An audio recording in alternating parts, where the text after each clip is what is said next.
Greetings and welcome back to the channel. Today, let's talk a little bit about coral aggression.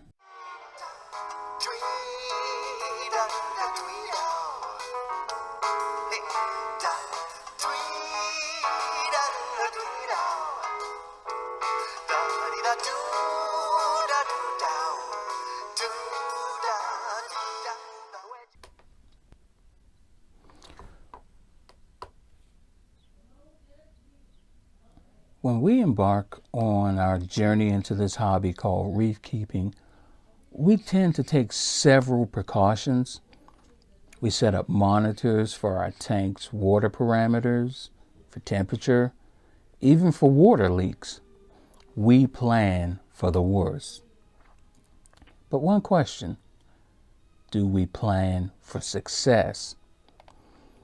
By that I mean, do we plan ahead with regard to the successful growth of our fish and corals, with an emphasis being on the corals?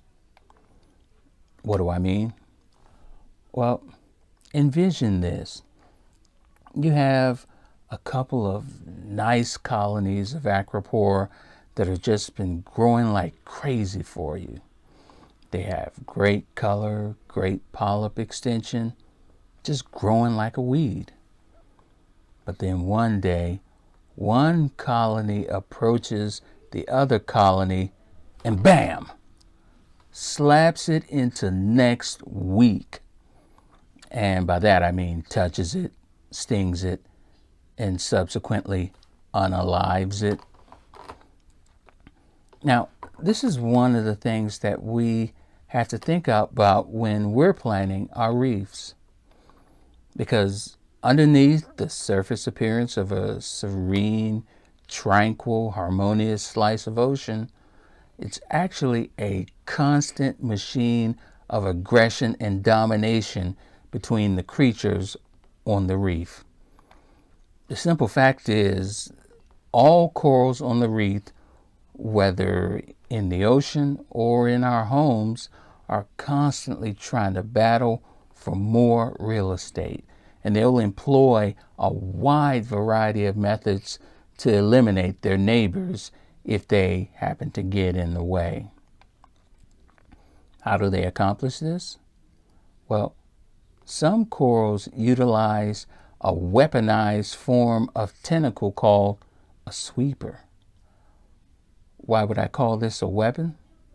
Well, because this tentacle serves only one purpose for the coral, and that is to extend several times further than its normal feeding tentacles, with some corals extending upwards of close to a foot away from it, and using a sting that's much more potent than any of its feeding tentacles. You can sort of envision corals having this operating mode. What's mine is mine and not yours, and while I'm at it, what's yours should be mine also. Now, as mentioned earlier, corals use a wide variety of methods to do in their competitors. Soft corals are capable of employing multiple methods such as chemical attacks, direct stings, and the old tried and true method of just smothering their competition by overgrowing them. Now, because of the potential for chemical attacks, it's recommended that if you intend to keep both soft corals and SPS corals, you must employ the use of activated carbon, which will aid in removing these harmful substances from the water. This becomes necessary due to the fact that many soft corals will release a chemical substance into the water which can often inhibit the growth of stony corals, specifically SPS corals. Now, stony corals, in particular LPS, can use one of the more disgusting forms of attack on neighboring corals. If they find themselves too close to another coral, they can release what are called mesenterial filaments. Now, mesenterial filaments are kind of string-like extensions of the mesenteries, the internal folds of tissue which create a structure within the coral polyp's body. You see them, they're usually bright white, and they're full of these stinging nematocysts, which are specialized stinging cells, and also digestive enzymes that the coral use to capture and kill prey and to sting their competitors. Think of it as a coral literally extending their stomach out of its body in order to sting and consume a neighboring coral. On occasion, this behavior can also be observed with SPS corals, but it's a lot more rare than with LPS corals. Now, among SPS corals, their forms of attack or suppression of their neighbors can take the form of growing to the point of shading out other corals of light, which leads to the demise of these corals under them. Prominent in the arsenal of SPS corals are the tried and true stings of nematocysts. Now, just as with boxers, some corals can pack a much more potent punch than others. For instance, I have in my tank a little serial killer, at least that's what I call it, called Galaxia coral. I have to be very mindful of the placement of this coral because of the potent sweeper tentacles that it employs. In fact, they're so potent that I found myself getting whacked by them once in the past, and you actually can feel it.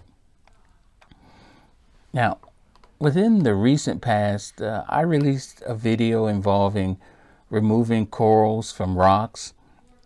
You see, that action was necessary because of the soft corals that had taken over the rock and both smothered and stung several acropora that I had growing on that rock. A little over a month ago, in fact, I had 2 acropora colonies growing close to one another.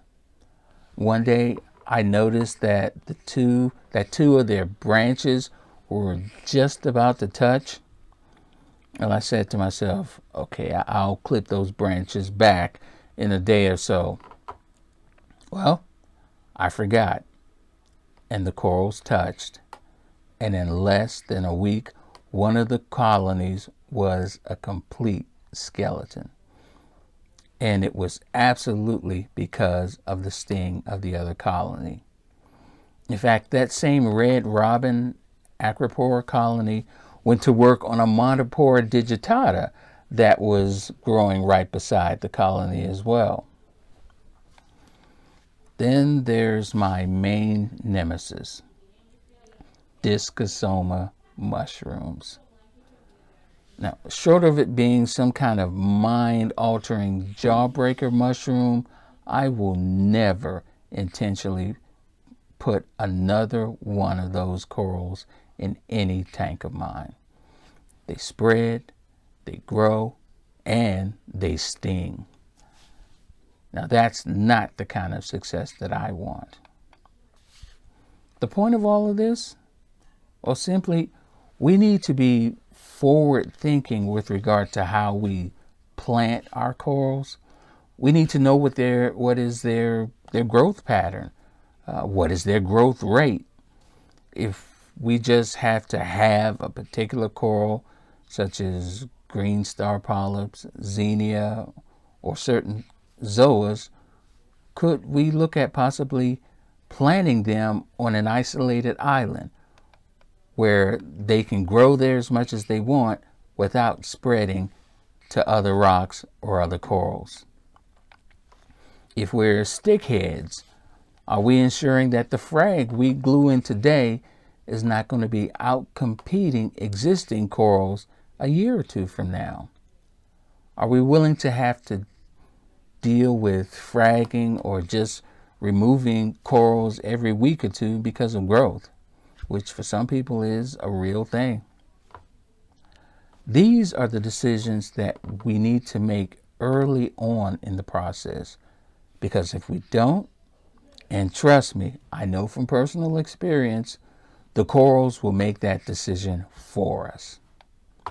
So while we prepare for the worst case scenario, let's be sure to prepare for success as well. Now, if you have had any experiences with coral aggression, I would love to know how that went for you down in the comments. Well, as always, if you stayed with me through my rambling, I truly thank you, because coral growth isn't always a good thing. And as always, I ask that if you're new to the channel, that you consider subscribing so that you can follow along in the channel's journey. Also consider giving a like and hitting that notification bell as well. So, my name is Ed. Thanks for watching and take care.